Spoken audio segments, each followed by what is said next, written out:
So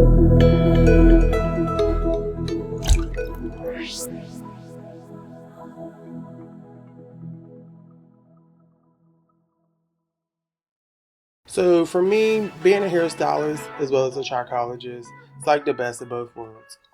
You have, in a sense, just like having a nurse and a doctor. You know, the nurse is at the bedside, just like the hairstylist. I feel like I'm at the bedside. I'm behind the chair. I get a chance to see firsthand, what exactly I'm looking over and now analyzing in that scalp. But then with trichology, just like the doctor, now I'm here to treat and heal, and help you to discover what is the root cause of your issue. Um, so to me, that's how I would equate being a hairstylist as well as a trichologist at the same time.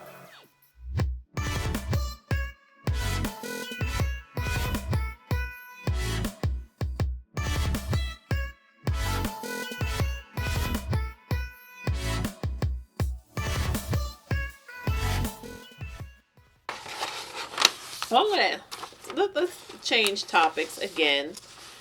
The fact that someone even asked this question, they must have maybe some insight. Can you have adverse reaction to biotins? Yes. And what are biotins? Let's So start with that. biotins are B vitamins, right? So it's a B vitamin, and its main purpose is to help cell proliferation, really meaning like opening up for differentiation or transformation. Okay. So from one state of like metabolism to the next state of metabolism, and that is its main purpose, right? And it's a B vitamin, so it's a water soluble vitamin. So it's one of those vitamins that you literally would have to take every single day, and you will expel it during your urination, right? However, it's also one of those vitamins or supplements or nutrients that is really not necessary to take unless you're deficient in that supplement. Only way you're going to know that is through a blood panel, right? Or a mineral analysis. And then they'll let you know that, hey, you kind of low or deficient in biotin. And chances of that happening in, like, let's say America or any developed country is slim to none, right? Okay. Because it comes through your food, right? And the things that we eat regularly. So you would never really need to supplement that, right? Now, when that is an additive or ingredient in, let's say, a product, right, a cosmetic product, its job is to do exactly that, but it's topical, and the chances of you having like transdermal absorption from that is slim to none as well, because it's like a catalyst in a sense, from getting from this point to this point and allowing this ingredient to do what it's supposed to do, right? So some of the adverse reactions that you can have from that, there's two tests. There's a test that is done for the heart to determine whether there was a heart attack, right? Okay.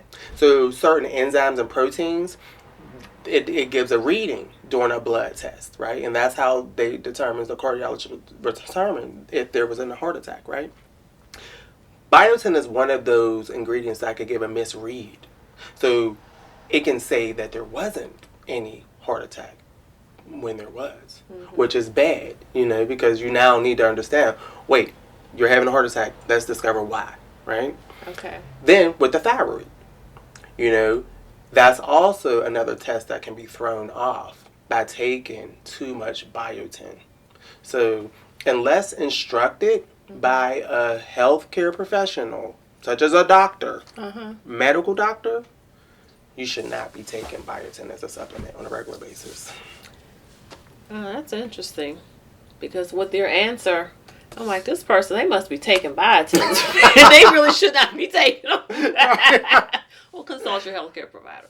Please. But, yeah, why are you even asking that? But anyway. Well, I mean, I understand. It's just like... But why would I ask that if I'm not even taking them?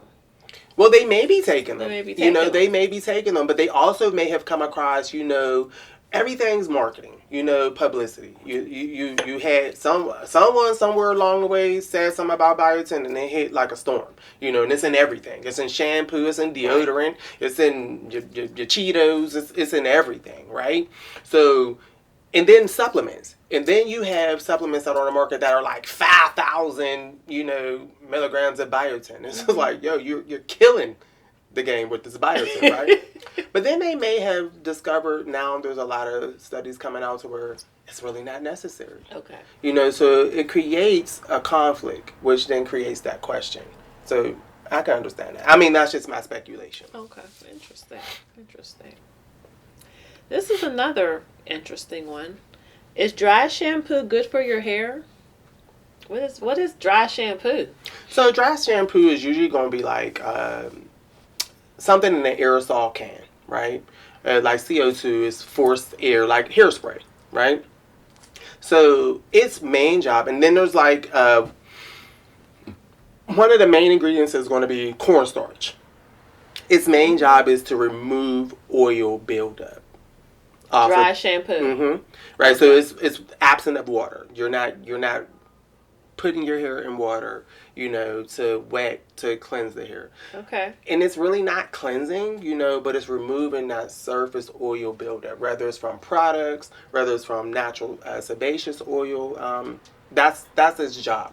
But it's really like a bridge the gap from, you know, okay, I couldn't cleanse today. Okay. You know, I got a little buildup, so I need to, you know, remove some of this out of my hair, and then it'll get me another day. But it's not to be used as like a staple piece, because it can also cause scalp irritation from dryness, you know. So there's an interesting question, because I've never even heard of dry shampoo.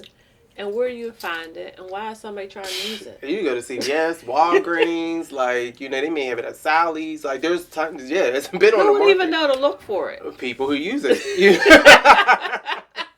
You know, but it's just like hair grease, you know. Mm-hmm. Why people who do not do that or practice that would probably say the same thing. But I have clients who have naturally oily scalps and hair. Okay. And they have utilized dry shampoo because they want to keep that bounce. You know, they want to keep that light hair. So they will use that to get them through that week. I've never heard of dry shampoo. Now you have. I've learned a lot today. And I hope you all have learned a lot as well. I hope so.